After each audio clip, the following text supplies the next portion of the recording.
We acknowledge that we are on the traditional lands of the Kulin Nation. We pay our respects to elders, past, present and emerging, and acknowledge the Aboriginal and Torres Strait Islander people's spirit, imagination and rich history of storytelling and humour that is an inspiration for all Australians. Hello, welcome back. Welcome to another episode of The Bearer of Weird News. The final episode for this shit show, the year that was 2020, or as history will know it, the year without pants. I am your host, and man, hoping to never have to refer to being pantsless at work again. That joke is done, guys. We are done with it. Matt Harvey. And this is another episode of The Bearer of Weird News. Just before we get into it, a couple of things coming up for 2021. For those of you in the UK, I know you're doing it rough at the moment. I do have my storytelling show, I Got Bit by a Monkey Once, on the Leicester Comedy Festival digital fringe website. It won't be till February, but tickets are available now if you're looking forward to something to check out, something different to do.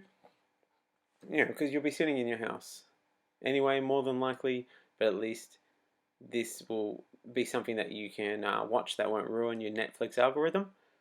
And for those of you in Australia, the touring and festival season is starting again, and I'll be starting next year with the Adelaide Fringe Festival with a live in-person show in front of people, in front of a crowd, with strangers. And I'm not gonna lie, if I'm not feeling a little bit apprehensive and mostly excited about the idea of getting up and performing for some people, and hopefully by then things are looking a little bit better here, but we'll see how we go. Those dates, they're all on the Fringe Festival website. I think I'm starting on the 19th of February. I've got two episodes of the Weird News Quiz, which if you want to check out to see if it's worth your time, go back just a couple of episodes before this and you'll see there was two that were part of the Melbourne Fringe Festival with some amazing guests and some incredible times. They weren't quite ramble on as long as those ones did, but they're going to be a good time. And I've got, I think it's five. I'm going to say five. 5 live shows of what will be the final tour and the final time you guys, well, this touring festival will be the final tour and the final time you guys ever have to hear this title again. My live storytelling show, I Got Bit by a Monkey Once, which does feature 4 stories. Say 'em along with me. A monkey bite, a long bus trip across America, an arrest, and a mugging. I really look forward to performing it for you guys and seeing your smiling faces and hearing your laughter in person. But for now, let's get into it. Let's get to the news. Here are some headlines.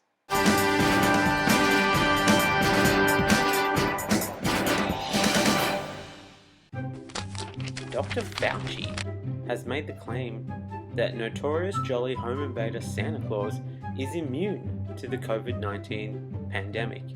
This is a complicated announcement because it means Santa has had the secret to saving humanity all along, but kept it to himself, putting him firmly on the naughty list. But not only is this behaviour selfish, it will cause confusion for the poor kids who now think that the stinky guy dressed as Santa in the shop will not infect them, and the last thing America needs is more people violating COVID protection measures. Meanwhile, here in Australia, Acting ACT Chief Health Officer Dr. Vanessa Johnson is pleased to announce that Santa Claus and the North Pole Support Crew have received an exemption to enter the ACT without undergoing quarantine, which implies that he would need to quarantine, but wouldn't be. Guys, we don't need a third quarantine breaching scandal. Though, I would be keen to see how much the Murdoch press would find a way to blame Dictator Dan for this breach. According to the announcement, Santa has advised ACT Health that the naughty list is at a record low in Canberra, a huge surprise to all of us in the rest of Australia, or at least it was a huge surprise for us until we remembered that Kirribilli House is actually located in New South Wales, not in Canberra. Someone at ACT Health is on a bit of a roll, to be honest, as acting ACT Chief Health Officer Dr. Vanessa Johnson has also provided the following reasons for the Grinch's refusal into the Australian Capital Territory. So this is part of a rhyme that was written. I have grounds to suspect with quarantine you won't abide, which risks undoing our good work. We just moved to 2-in-1 inside. Christmas is almost here, and we don't want you to ruin the festive season. As ACT Chief Health Officer, I refuse you entry for this reason. You'll be denied entry should you arrive on our shore. Be advised we're informed ACT Policing just to be sure. This public health emergency direction we do sign. Non-compliance is an offence for which you would face a big fine. Your dog Max is a good dog. To him this direction does not apply. With Santa and his reindeer, Max is permitted to fly. Pauline Hanson is already drafting a request to have this replaced as the official Australian anthem. The weird part is she's got this all backwards. Santa enters everybody's house and is a definite quarantine and social distancing risk, whereas the Grinch, all he wants to do is stay isolated and alone at the top of his mountain. Just don't sing any Christmas carols and we'll be fine. After word that a comet was coming close to Earth, Oreo proceeded to build a giant PR stunt, a giant vault in Norway to protect their cookies from an asteroid that never really posed a threat to the Earth. The vault creators left specific instructions about how the vault should be accessed. Oreo. First you twist it, then you lick it, then you dunk it. The vault is for use in emergencies only, so an Oreo spokesperson has said access is forbidden until it is undeniable that the Earth is double stuffed. The good thing is, it's in Norway, so we'll have easy access to the Seed Vault and the Disney Vault. That's where they keep Walt's head. Breakdancing has been confirmed for the 2024 Olympics. This is a pretty upbeat choice for France. I would expect them to have added miming existential philosophy to the Olympics before breakdancing. The good thing is this opens the floodgates for other types of dancing, so expect a big push for Morris dancing at the Seoul Olympics in 2028. Ivanka Trump credits herself with feeding the hungry after the Trump administration tried to kick 700,000 people off food stamps. I'm inclined to believe her. You see, you give a man food stamps and he will eat poorly for a day. You teach a man to scavenge and he will guide the revolution in the apocalypse. We are just preparing this group to be the most valuable people when the world becomes the hellscape promised by George Miller's masterpiece, Babe 2, Pig in the City. New Zealand, or Australia's friend telling it to calm down before they get dragged into something, is attempting a rather aggressive rebranding, with its head of tourism, Stuart Nash, targeting backpackers, New Zealand's #1 source of anger to later inspire the haka. After all, there's not much else there to get angry about. This comes after the head of tourism said, I will ban the leasing or hiring out of vans to tourists that aren't self-contained, as he is sick of tourists shitting in our waterways. After all, if they keep doing that, where will Gollum catch his fish? Guys, you need to consider the locals when you travel.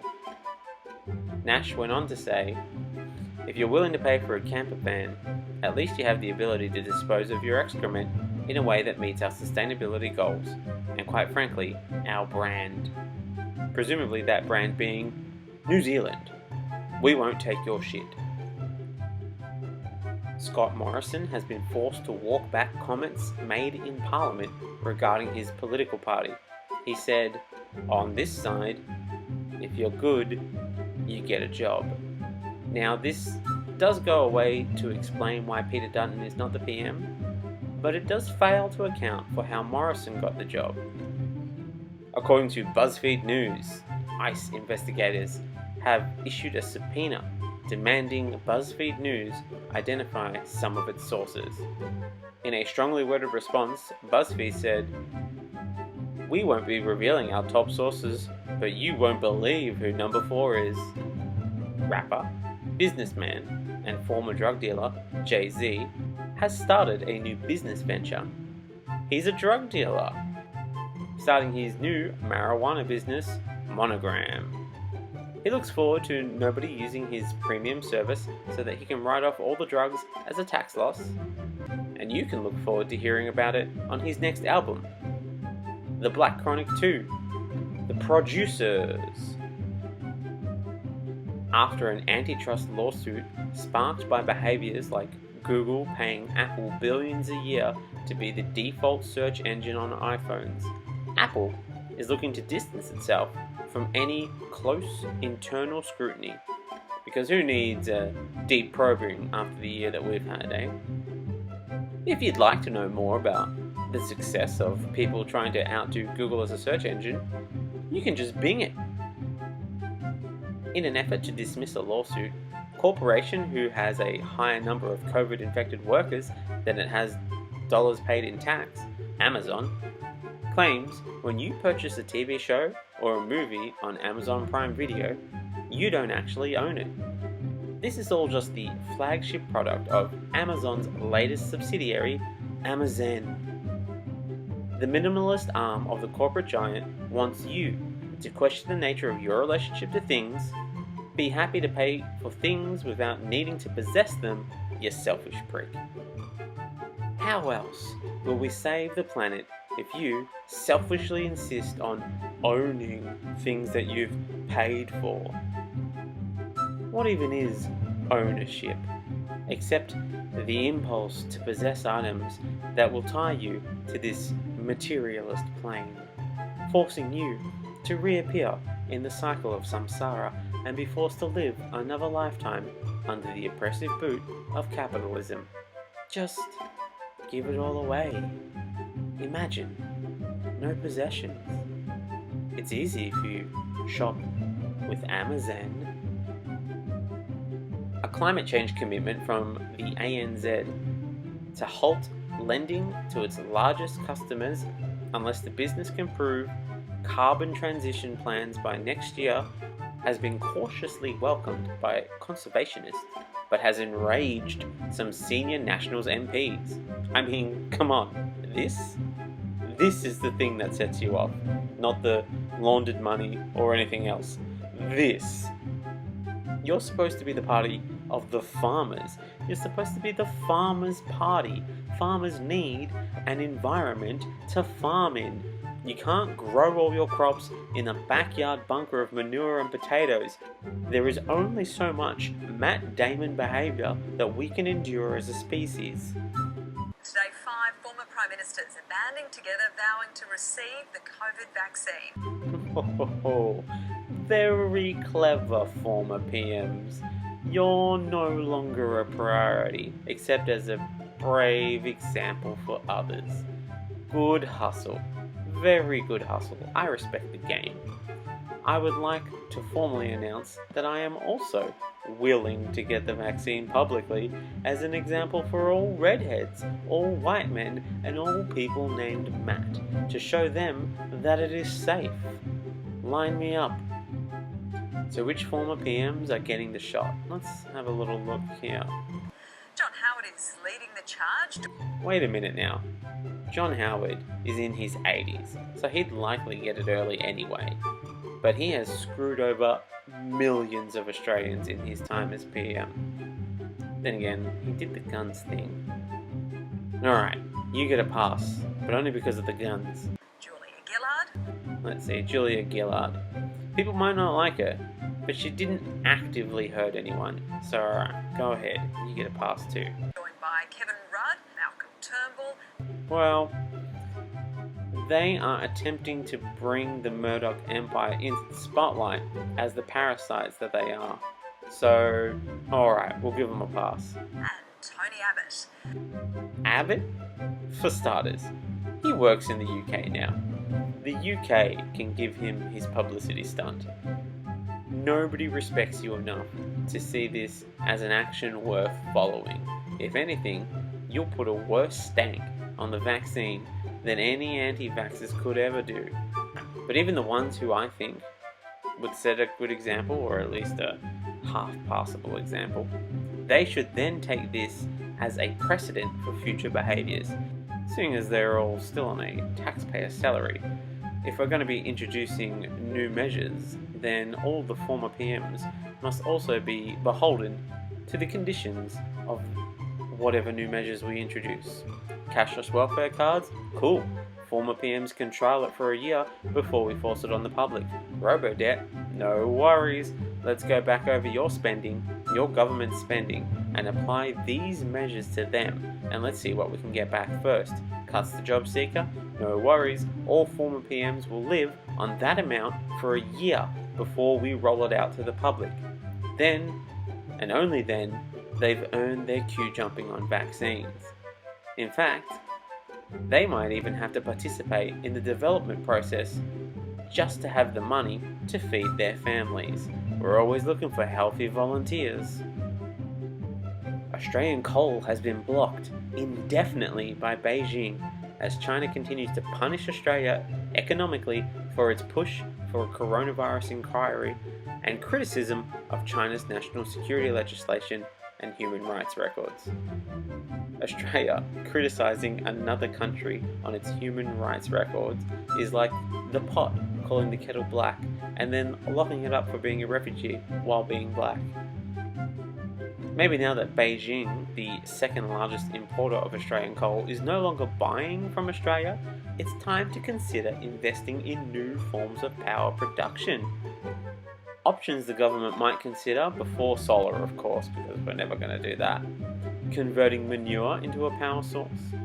Using giant hamster wheels to battle obesity as well as generate jobs and power. And of course, putting backpackers into 3 months of battery service as they lay in a goop-filled tube generating electricity from their body heat in order to obtain their elusive second-year visa. Conspiracy theorists, get your best tinfoil and stock up on your silkiest red string. Turns out, one of the long-term health impacts of the COVID-19 is erectile dysfunction. Currently, experts are confused as to how the two are connected, but I have already drawn the connective sinews of this conspiracy. Follow the money, baby. Pfizer, the creators of the vaccine currently being used, are also the creators of the popular little blue pill, Viagra. Bill Gates doesn't want to microchip you. Pfizer just wants to damage your ding-dong unless you take their vaccine. Or, if it's too late for you, they also have the solution to all your ding-dong problems. Now, let's get on to larger news.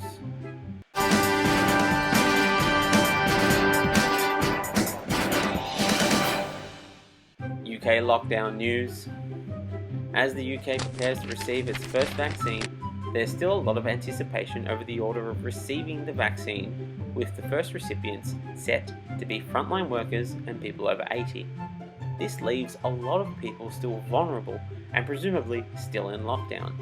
How do we keep them patiently waiting?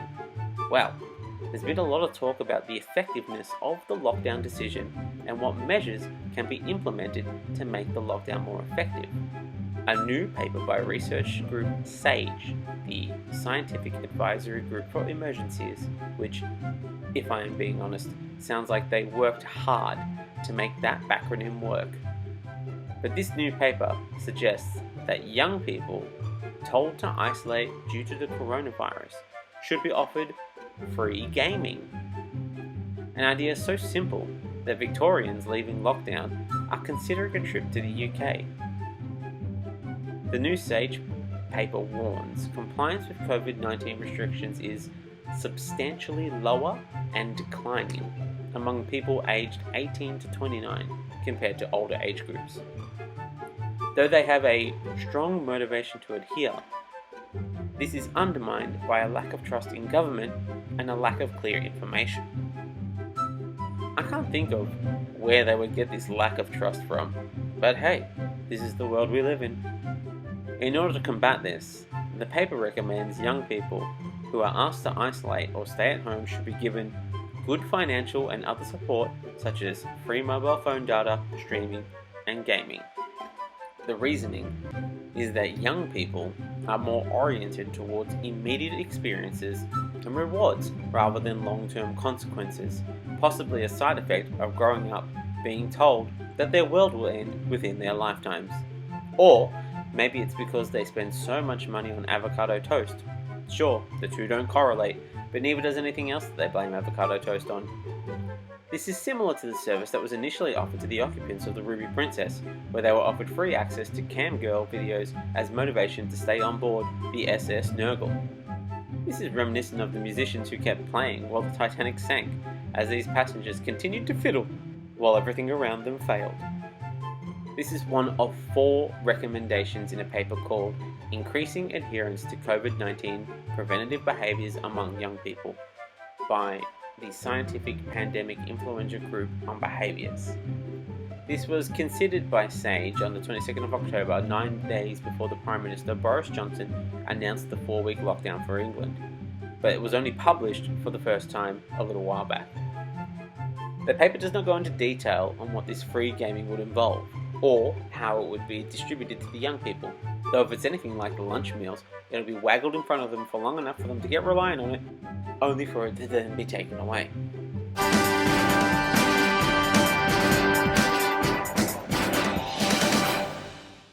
Moving on, train news now, to Melbourne, the generally quite nerdy child who has really been acting out recently. Signs of bad behaviour of including hiding in its room, mild flirtation with dictatorships, and some mild corruption. As a cleaning company paid $1.3 million a month, or roughly 1/30th of an airport land deal a month, to sanitise trains, cut corners, while allegedly paying off public officials, potentially exposing Melbourne commuters to coronavirus at the height of the pandemic. It's pretty amazing that this has been kept on the down low, to be honest. Given the near media blackout, I'm starting to reconsider these accusations of living in a dictatorship. But hey, the question is, what are they covering up? Well, allegations were heard by an independent board-based anti-corruption commission inquiry into alleged serious corruption inside Melbourne's railways. And not your standard railway corruption like bank robbers on horses or tying maidens to the tracks. No. This is a much less cinematic corruption.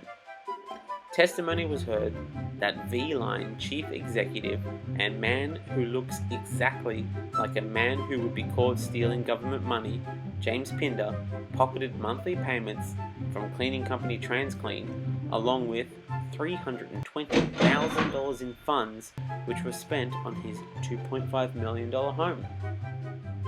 The board of Victoria's regional rail operator V-Line has sacked Pinder, and Metro Trains has sacked its operational fleet manager, and your boss coming back on the first day after his much needed holiday, Peter Bolas. After the inquiry heard, the pair saw the pandemic as an opportunity to make some money. Hey baby, it's pandemic. It's basically the purge for financial crime. Isn't that right, Bezos? Oh, and don't think we've forgotten about you, Jerry Harvey. The men devised a plan to be paid $50,000 in bonuses by Unclean. In addition, Bolas and Pinder were accepting monthly payments of between $8,000 and $10,000, with Bolas pocketing up to $150,000 in exchange for promoting Unclean's interest at Metro. Those interests mostly include covering up a worker's death and injuries, including a Unclean cleaner who fell under a train in Cheltenham while a separate incident saw a cleaner nearly electrocuted, covering up safety breaches, pretending to be gangsters, and not understanding how to hide a conspiracy. It's a mixed bag of interests, to be sure, but you don't want to be the person at the party who can only talk about one subject ad nauseum. All this occurred even though Bolas knew as early as April that Unclean was failing to disinfect the trains during the pandemic, which carried many essential workers. And that was just during the pandemic, but they'd been covering up these mistakes for more than 3 years, even tipping off the company about an upcoming surprise audit, fundamentally undermining the most important element, that is, the element of surprise, and then arranged for problematic documents to be removed. Those documents not only showed the corrupt behaviour, but photos were found of the documents in question in blackface when they were younger, which is very problematic. Taxpayers paid Unclean $1.3 million a month for extra COVID-19 cleaning on suburban trains, on top of the company's contract worth up to $14 million at V-Line and $5 million at Metro. Bolas told Unclean's boss to make up a name of a cleaning chemical that he would use during the COVID-19 pandemic, saying, "Make shit up, George, yeah?" Which for $1.3 million a month is the only time an improviser has ever been paid. So alright. Give me a location, and a deadly disease. Come on. Bolas said he had a meeting and he needed the name of a chemical that would be used, as no one here has got no fucking idea, and they're ringing me to ring you. We need a chemical name, so find out what the spray is, suggesting Mortine and Glen 20 on various occasions. So on the plus side, the trains are currently free from the menace of Louis the Fly. Or at least we think so, because remember, Louis the Fly always seems to escape at the end of the ad. At least there is a better chance of being rid of flies, because they certainly won't be free of COVID, as it was revealed on the call played at IBAC that Bolas talked about a commuter suspected to be COVID positive who rode the trains for 2 weeks. And yet still, no reporting from Murdoch news outlets appropriately pointing out the horrid behaviour. Seems they're all tuckered out after their big tantrum about Dan Andrews, and they need to have a little nappy wap. Unclean's boss, George Haratos, admitted in intercepted phone conversations with Bolas, which were played at the hearings, that the cleaning on Metro's train was deficient. Where Bolas got to do the one thing we'd all like to do to Haratos: yell at him. In a befuddled anger, he yelled, "The state is paying you more now to do more work which you're not doing. They didn't even fucking spray the train." George Haratos had the audacity to front the hearings, where he admitted to having a strong friendship with Mr. Pinder, whom he paid cash, which he claimed was the winnings of successful horse racing bets. Haratos claimed he bet money from a shared kitty with Mr. Pinder, winning about 2 quadrillas a month, and handing the proceeds to Mr. Pinder in cash. A pretty incredible claim, given on a typical weekend, barring scratches, there are approximately 30,000 to 50,000 possible winning combinations. Now, if, like me, you need a primer on why this is an outrageous claim, well, here is the example given by VillageBet. On the weekend of the 25th of May 2019, the quadrilla legs at Randwick had 15, 13, 13 and 17 runners respectively after scratchings. The chances, therefore, of selecting the quadrilla with a single combination were 1 in 15 times 13 times 13 times 17, equaling 43,095. That's a 1 in 43,095 chance that you have the correct numbers. Here's another example. At Flemington, the chances were 1 in 14 times 10 times 18 times 15, coming to 37,800. A 1 in 37,800 chance of selecting the correct numbers, making the regular odds of success about 40,000 to 1, which supposedly they were nailing 2 times a month every month. And if they could do this every month, why do they even have jobs? Just go on the professional gambling circuit. Would save you a lot of trouble with corruption charges. Pinder also claimed the money he received from Haratos was linked to a gambling syndicate with Haratos and Bolas. Pinder did admit he received cash from Haratos on at least one occasion, the day that he was caught by IBAC with $10,000 stuffed in an envelope hidden behind his door, insisting it was from the aforementioned syndicate. Unsurprisingly, the investigators did not take him at his word, seizing the burner phone and the $10,000 in cash given to him by Haratos.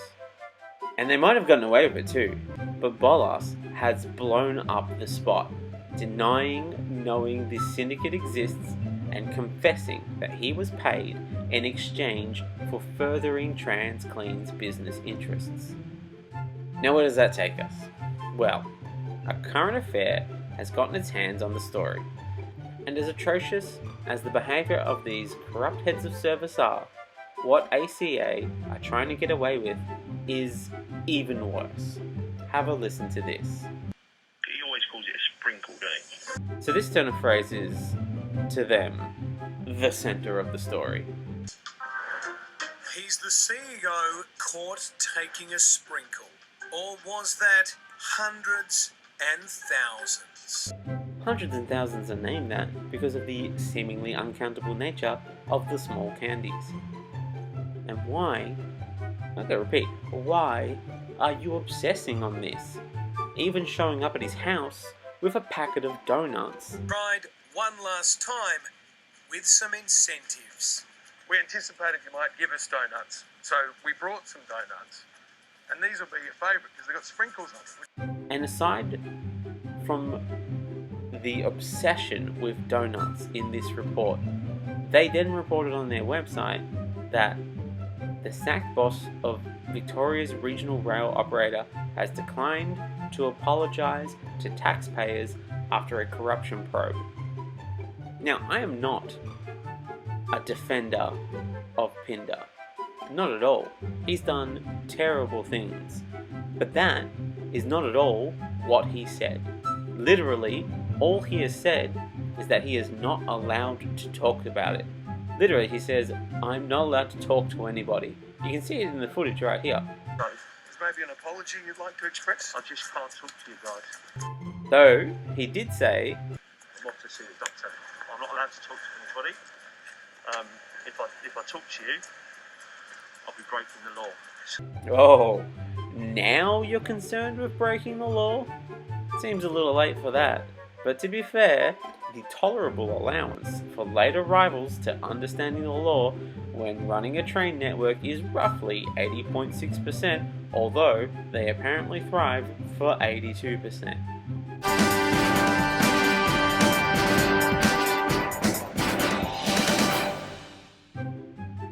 New year, new government news now.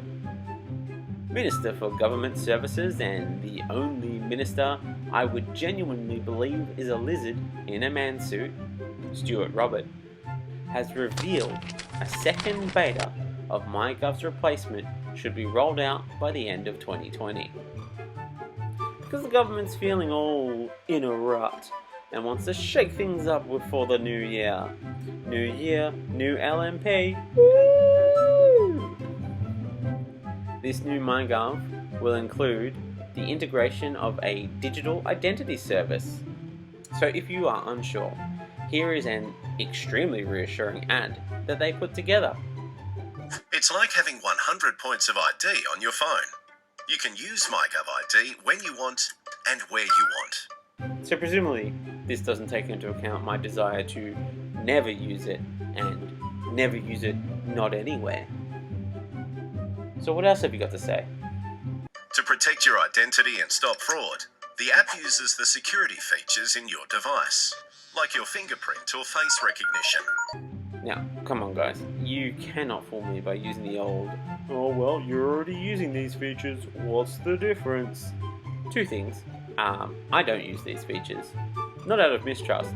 I've just rigged up my old Nokia 3310 to be compatible with digital networks. Nothing can stop the 3310. But also, as untrustworthy as tech companies are, they are infinitely more trustworthy than this team photo. Look at them. This is a photo that can best be described as the entire collection who still think saying the Facebooks is hilarious. So what else should we be worried about?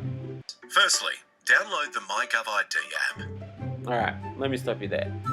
The last app that you created, the COVID Safe app, was instrumental in finding all of 20 of these COVID cases. And as we all know, we were very lucky here in Australia to only have 20 cases. Oh, hang on, what's that? I'm just receiving word that we had much more than that. Oh, wow, sorry. I'm sorry, I didn't hear about them. How many did we have? 28,000. But the app is safe, right? The government didn't take advantage of trying to force everyone to get an app under the premise of keeping them safe from a deadly disease and then use that app to mine their data. They wouldn't do that to us. What's that? The Australian government's Inspector General for the Intelligence Community, which oversees the government's spy and eavesdropping agencies, would never say that the app data was scooped up in the course of lawful collection of other data, or would he attempt to reassure us by explaining that incidental collection is a common term used by spies to describe the data that was not deliberately targeted, but collected as part of a wider collection effort. Because this kind of collection isn't at all accidental, but rather a consequence of when spy agencies tap into the fiber optic cables which carry an enormous fire hose of data, out of control, unable to be separated from the rest, because as we all know, and again, the internet is not something that you just dump something on. It's not a big truck. It's a series of tubes with information being forced through them. Tubes full of angry rhetoric and your personal information. Robert said this year, MyGov has played a crucial role by enabling Australians to have a common enemy to distract them from the endlessness of battling their own reflection in intense games of solitaire, because they'll be sitting around waiting for MyGov to come back online after crashing. So what else do we do with this app? Let's get back into it. Secondly, prove who you are with your email address and identity documents, such as your Australian driver's licence, passport or Medicare card. So in order for me to avoid having to use 100 points of ID, all I have to do is upload 100 points of ID to your app, where it will be totally safe from being swept up by enforcement agents or given away by an MP because he thought he was totally allowed to do it, or getting sold on the black market. I mean, the black market is the less dubious version of Amazon, so I guess there is some benefit. Unsurprisingly, Federal Minister for Government Services and heartless narrator of the Greek tragedy known as the Robodebt scheme, Stuart Robert, is characteristically inappropriately optimistic about the bill. Robert dismissed critics' concerns, saying, "Consent is implied when someone uses a government service. If an Australian wants a service by the government, they obviously have to consent to having that service delivered to them." If they don't want a service from the government, they don't have to. Stuart, mate, can we talk a minute here? Come here. Come closer. Come. It's okay. Come here. What are you doing? What's this business about consent, eh? Be it matters of state or matters of love, consent can only ever be implied in a first aid situation when the other person is unconscious. I mean, we shouldn't need to be telling you this, especially you. Have you already forgotten the whole robo-debt thing? Like, I know you weren't punished in any way for that fuck up, but you should still remember. Let me just refresh your memory. Come here. People engaged with a government service who did not consent to having their money illegally seized. It's just this like weird quirk that some of us have, like not having the desire to have our money illegally seized. Now your approach is what's known as the uncompromising dad approach to governance. Well, mister, by breathing oxygen in my house, you've consented to me being able to sell your stuff without consulting you. Or you can choose not to breathe while living under my roof. The choice is yours, buddy. I imagine that's how he sounds. After its massive payout of $1.2 billion due to illegal seizure of monies from poor people, the government has set out to strike back, like the Empire in the best Star Wars, which also happened to end with the good guys being mostly defeated. And if we're going to do this analogy, probably Lydia Thorpe would be frozen in carbonite. Probably. So we head into 2021. Memories of consequences of robo-debt system fading in the minds of our ministers like a bad cheese dream. Sure, it was scary, but there was no long-term consequences, and then they ramp up to introduce tough new targets for Centrelink debt collectors. The way that the guys who run Jurassic Park never really seemed to get the whole containing the dinosaurs and continuing to keep them under control thing, but people still kept showing up to the park. I mean, I suppose by showing up to the park, despite that whole incident in San Francisco, they're just consenting to being eaten by dinosaurs. It's just a consequence of engaging with the system. Documents reveal a panel of new collection agencies must continuously compete to beat rigorous financial targets for recovering money from customers, either winning more work or facing penalties. Which is nice to see that somebody other than job seeker recipients will face penalties. The Australian Unemployed Workers Union spokeswoman, Kristen O'Connell, said she was surprised the department was going to outsource the work. As the government's own documents acknowledge, this outsourcing model means debt collectors have incentives that can result in unintended and perverse behaviour to meet targets and trigger fees.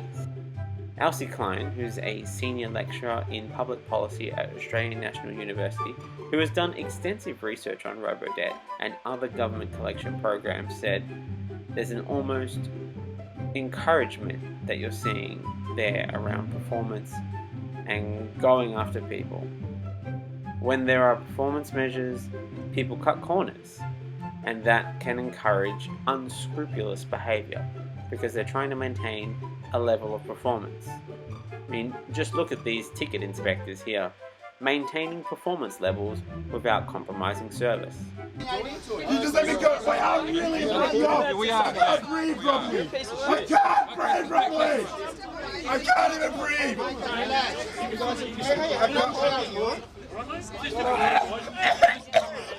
You stop moving. Let me breathe.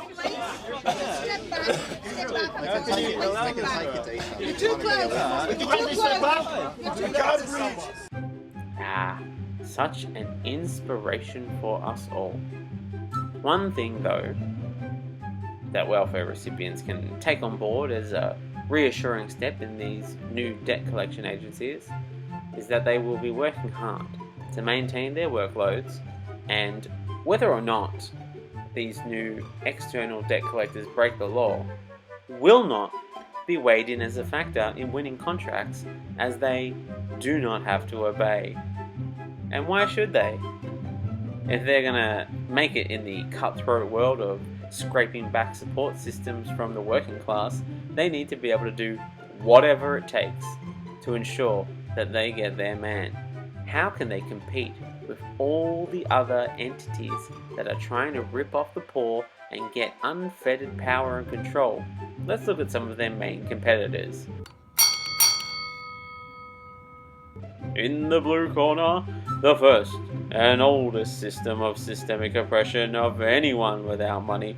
It's your friend, and mine, at least according to what I was told as a child, with countless deaths swept under the administrative rug and unhealthy propping up by alt-right infiltration and fearful suburban families. Don't be fooled by the guns that they got. They're still Jono from the block. It's the police.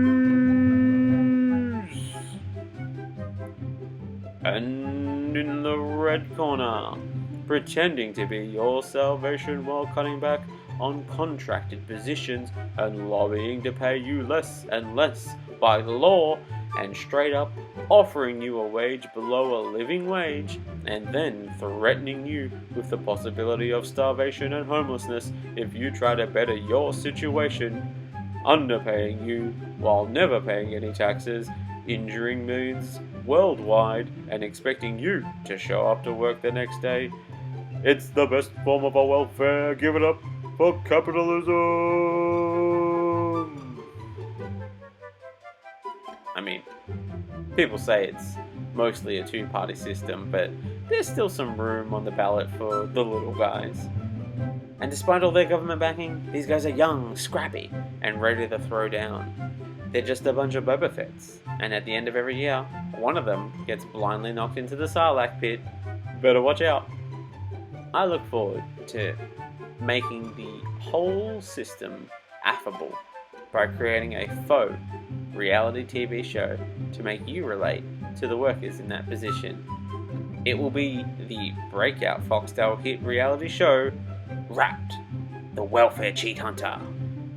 Look out for it, it's coming.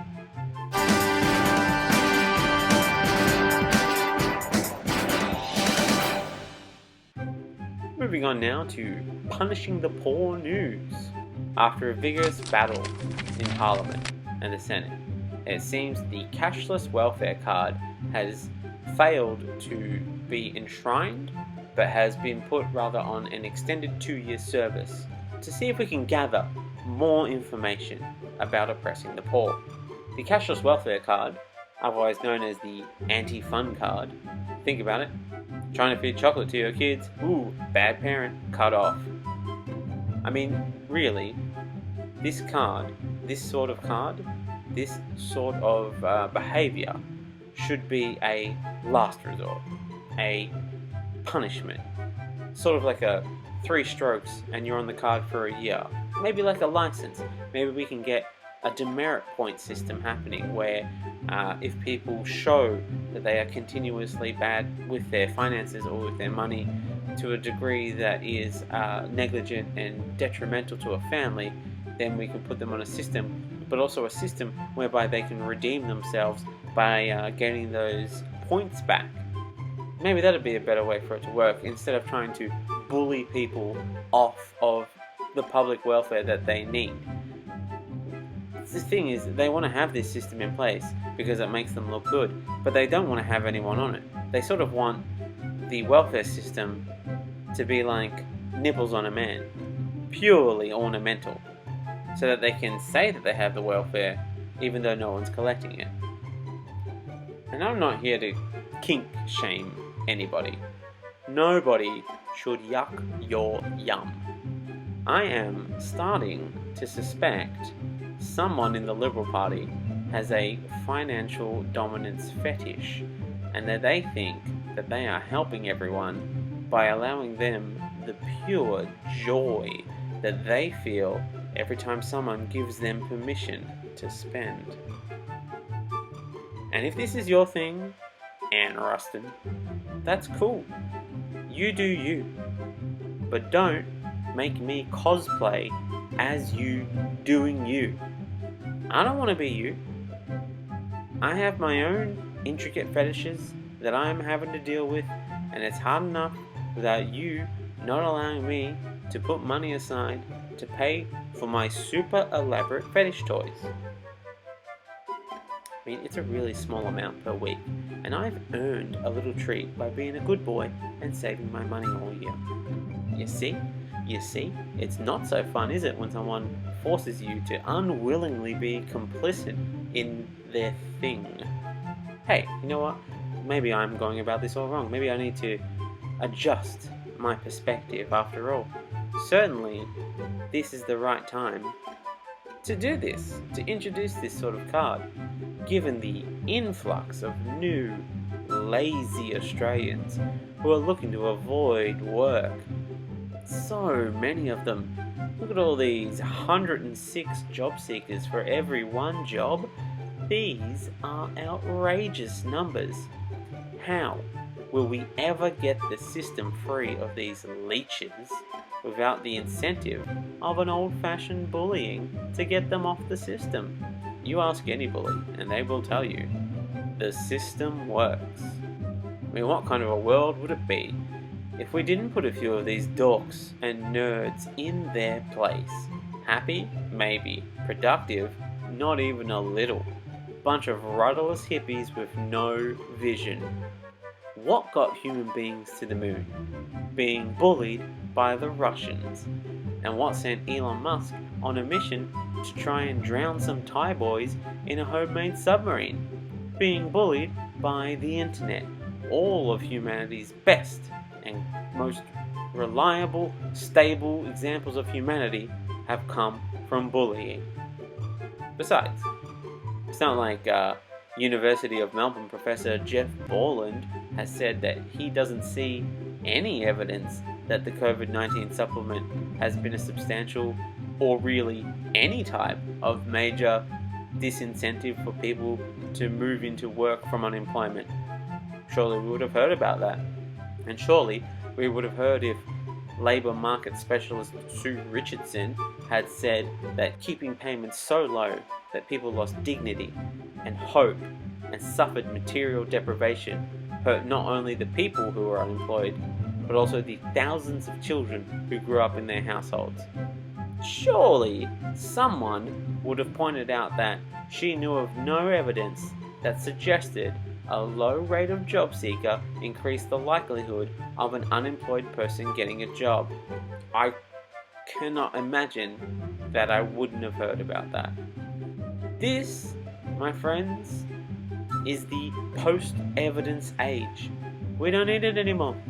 We just say things over and over and eventually somebody believes them. Which is why the unofficial coalition policy, just between you and me, is to deny that poverty is even a thing. Have a look here. Senator, the government doesn't have a measure of poverty.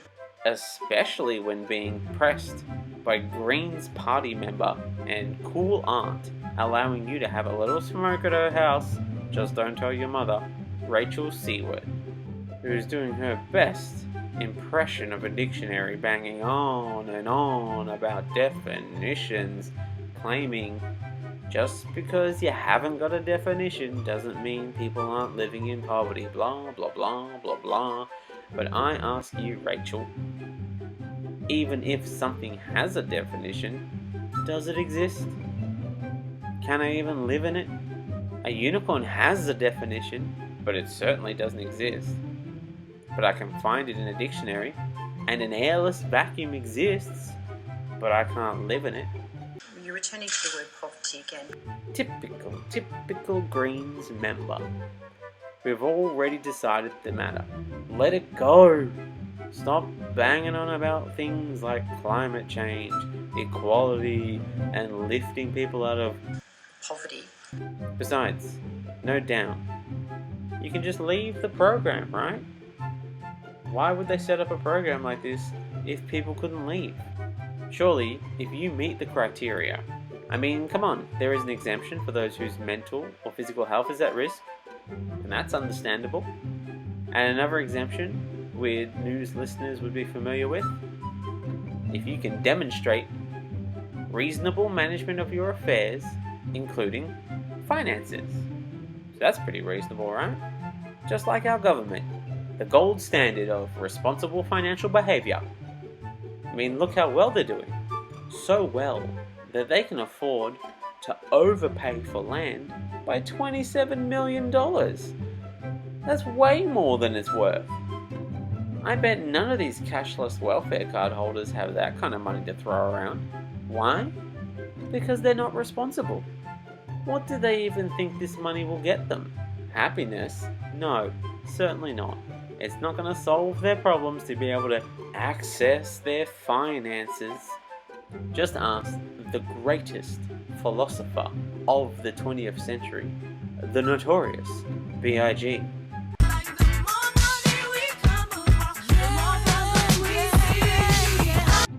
Look, surely, it's best if they stay poor. Even if we were to permanently double the current job seeker yearly sum, this $14,600 totally free, unearned dollars, it wouldn't mean anything. It's not like it'd make them rich. It'd just be more money locked on your cashless welfare card. According to Scott Morrison's definition, you wouldn't even be rich. Being rich isn't even as high as people on $180,000. He says they're not rich. In fact, they're burdened with being job makers and problem solvers. Just ask Barnaby Joyce. You can't even raise an illicit second family on $211,000. And you want more money? Selfish. No, no, no. It will be a much easier life to have what little sum of money you do get paid and just have it locked away where even you, the one who didn't even earn it, just can't access it. Really, it's just safer for everyone. And you, job seeker, you might argue, if all these MPs think it is so manageable to live the high life of a welfare recipient, well, how about we finance the welfare system with the advertising we get from our newest reality show, So You Think You Can Survive on Welfare, where MPs are stripped of assets and forced to pay rent and feed their family, or in some cases families, on the excellent fee of $40 a day. And maybe you think it will be a ratings hit watching them try to figure out the world of Poverty. if such a thing even exists. But that might feel like you're flogging a dead horse by repeating the reality TV show punchline. And maybe it is, but maybe it's just staying true to the genre. Just keep doing it until it's lost all sense of purpose, all sense of fun, and it's just a pale imitation of itself for fun and profit. But you'd be wrong. I guess this mean more money, more problems for you. Yeah, I guess so. More money, more problems. It's just the way it is. Hey, we're coming back to you, Billy. Thanks, Mace. And I hope you're keeping well there in the past. As for you, dear listener, just keep it simple. Hey, gang?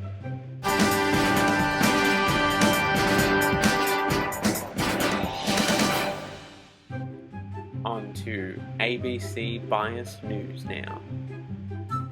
Loony leftist opinion factory and national broadcaster the ABC has been accused of another of its outrageous leftist rants, the likes of which have not been seen since Johnson and Friends formed a communist outpost in the Australian outback and attempted to secede from the country, forming the leftist paradise Marxtopia, which was promptly destroyed by those bully kids Gribble and Tiger from Round the Twist in a scathing act of maintaining the ABC's Charter of Balance. Pretty, isn't it? Perfectly balanced, as all things should be. The comments labelled pro-Labour, disgusting, were heard during an ABC election review in 2019. I mean, come on, making pro-Labour comments during election coverage makes me sick. The ABC needs to pick up its game. Right, let's break it down. What happened? The Impartiality Review found during the May 6 episode, the former wife of New South Wales Liberal Premier, a Liberal Party member of more than 50 years, and unmasked Labour spy in a coalition clothing, Catherine Greener, was commenting on Bill Shorten's May 2019 federal election launch and was complimentary about his very strong team. Greener continued to slather her unabashed, biased praise for Labour, saying, "I think the women on that are very credible. Coincidentally, I happened to work for both Chris Bowen and Tanya Plibersek when they were ministers, when I was the chair of the government company. You know, very competent individuals. So there's a competency on both sides, but I think that the Labour Party will win out because they have more women." These comments were seen to be negative for the coalition, and they're right. Like, pointing out that the Labour Party has both women and competent ministers is very negative for the coalition, as they have continuously gone for more of an outy general model of governments rather than the inny genital style preferred by women, making it very hard for women to get a position of power. And on top of that, they have shown a preference for a Mr. Magoo inspired failing your way to the top, where ministers are continuously stumbling from one ministerial profile to another, stumbling blindly into all sorts of capers on the way, accidentally finding themselves stealing taxpayers' money for all sorts of hilarious antics. Hey, maybe you pork barrel an electorate, or find yourself overpaying for a land deal with a mate, or getting fired from a profile for mismanagement of privacy details, public funds, or some mysterious reason that has managed to stay hidden from the public, and that mystique has allowed you to rise in the ranks under the cloak of assumed incompetence without evidence. Oh man, that's so Mr. Magoo. He's always finding himself in one scrape or another. Crazy. Lest you think that the bias displays ended there, let me inform you, dear listener, they did not. The Broadcasting Watchdog has found the ABC breached impartiality guidelines in a Four Corners report about water rights buybacks in the Murrumbidgee Valley by not including enough of the government's perspective, mostly because Susan Ley and bureaucrats from the relevant department had declined on-camera interviews and told producers that no one from the government would comment for the story. Which is a surprising display of forethought for a government whose approach to saving Australia from climate change-induced burning and drowning is to heavily invest in coal mines and gas. The July 2019 program looked at the federal government's water grants for farmers under the Murray-Darling Basin Plan. It examined whether the water grants were a colossal waste of taxpayer money and whether multi-million-dollar subsidies had been secretly handed to big businesses. The ACMA said the program should have acknowledged in a meaningful way that aspects of the infrastructure scheme were contested and other views existed. I mean, I suppose this is the government equivalent of teaching creationism in a science class. Other views exist. Quite frankly, it's about time that the ABC was brought to task for its lack of informing people that other things exist, be they other ideas, philosophies, government parties who could run the country and fund the ABC, breakfast cereals, planets that we can live on after we destroy this one. Hang on, what's that? There isn't? I'm being told that there isn't any other planets that we can live on. Well, we're just going to have to agree to disagree on that one.